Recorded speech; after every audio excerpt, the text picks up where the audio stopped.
स्वागत है आपको अपने चैनल सम्राट सीईडी में। तो गाइस आज मैं आप लोगों को नॉन टेक्निकल के पोर्शन हिस्ट्री से सिंधु घाटी की सभ्यता और वेदों से लिया गया कुछ इम्पोर्टेंट क्वेश्चन बताऊंगा।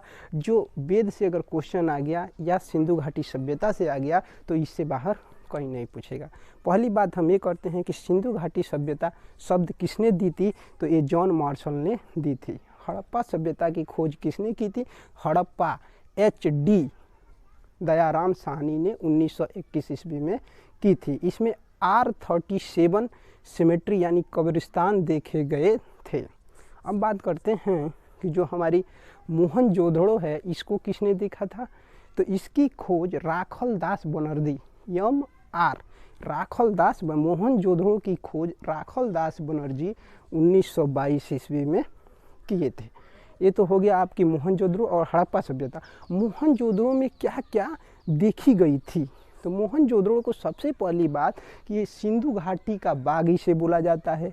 इसमें मूर्तियाँ देखी गई थी और इसको मृतकों को, सबसे इम्पोर्टेंट बात, इसे मृतकों का टीला बोला जाता है। इसके बाद बात आती है 1921 में तो हड़प्पा, 1922 में आपकी मोहनजोदड़ो। अब आती है आपकी कालीबंगा। सबसे पहली बात कि कालीबंगा कहाँ है, तो ये राजस्थान में है। इसे 1953 ईस्वी में खोजा गया था। यहाँ पे क्या क्या देखी गई थी, तो काली से काली चूड़िया, और आग जानते हैं ना, वो भी उसका राख होता है, काला होता है, यानी अग्निकुंड, काली चूड़िया, और एक और यहाँ पे जूते हुए खेत देखे गए थे। इसके बाद बात करते हैं लोथल। लोथल जो है, पहले बात ये कि ये जो लोथल है ये गुजरात में पाया गया था। इसे SR साहब ने 1957 ईस्वी में खोजे थे। ठीक, 1957 ईस्वी में इसकी खोज किए थे और इसे लोथल को मिनी मतलब लघु हड़प्पा और लघु मोहनजोदड़ो की संज्ञा दी गई है। इतना कंफर्म। अब बात करते हैं आपकी कालीबंगा हो गया, लोथल हो गया, धौलावीरा। धौलावीरा भी आपको गुजरात में ही 1992 ईस्वी में JP जोशी साहब के द्वारा देखा गया था। अब बात करते हैं इसमें कि इसमें क्या क्या है, इसमें क्या क्या देखे गए थे। तो इसमें देखे गए थे खेल के मैदान, चारों बगल से एक खेल का मैदान इसमें देखा गया था। आपकी सिंधु घाटी सभ्यता से इससे ज़्यादा क्वेश्चन कुछ नहीं बनेगा। अब हम वेदों की ओर प्रस्थान करते हैं। तो वेदों की ओर अब बात हम करते हैं कि वेदों में मतलब जो 4 वेद है उसका कैसे विकास हुआ। तो इस वेदों को पढ़ने से पहले एक वैदिक युग आया। वो वैदिक युग 1500 ईसा पूर्व से लेकर 600 ईसा पूर्व के बीच को हम वैदिक युग कहते हैं। और ये 1500 से लेकर 1000 ईसा पूर्व के बीच में जो आती है उसे पूर्व वैदिक काल, ठीक, और 1000 से लेकर 600 के बीच में आती है उसे उत्तर वैदिक काल कहा जाता है। पूर्व वैदिक काल में ऋग्वेद की स्थापना की गई थी और उत्तर वैदिक काल में 3 वेदों सामवेद, ऋजुवेद, अथर्ववेद की स्थापना की गई थी। तो इस प्रकार से सबसे पुराना वेद कौन सा हो गया, ऋजुवेद, और सबसे लेटेस्ट वेद कौन सा हो गया, अथर्ववेद। अब कुछ हम आर्यों के बारे में जान लेते हैं। 1500 ईसा पूर्व में जो आर्य लोग हैं वो खैबर दर्रे से आक्रमणकारी के रूप में भारत में प्रवेश किए थे।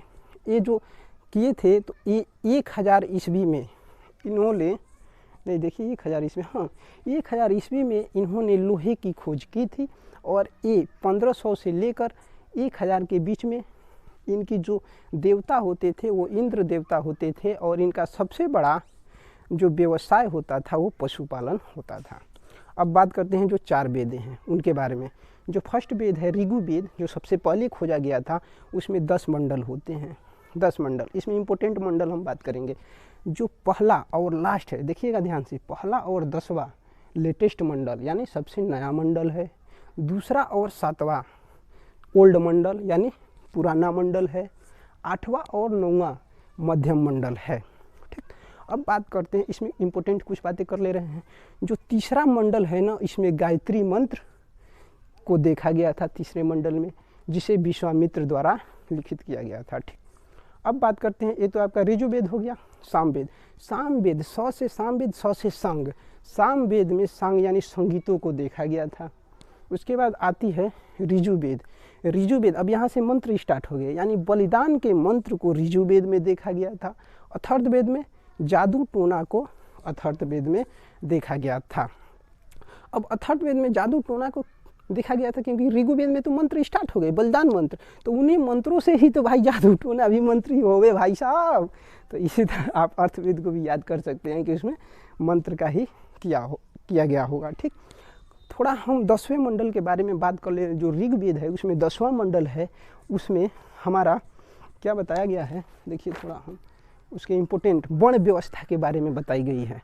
जो पहले के लोग होते थे किस प्रकार रहते थे उनके बारे में हम थोड़ा आपको अवगत कराते हैं। इससे उतना तो क्वेश्चन नहीं आएगा, और इतना आप वीडियो देख चुके हैं तो इतना ही पूछेगा।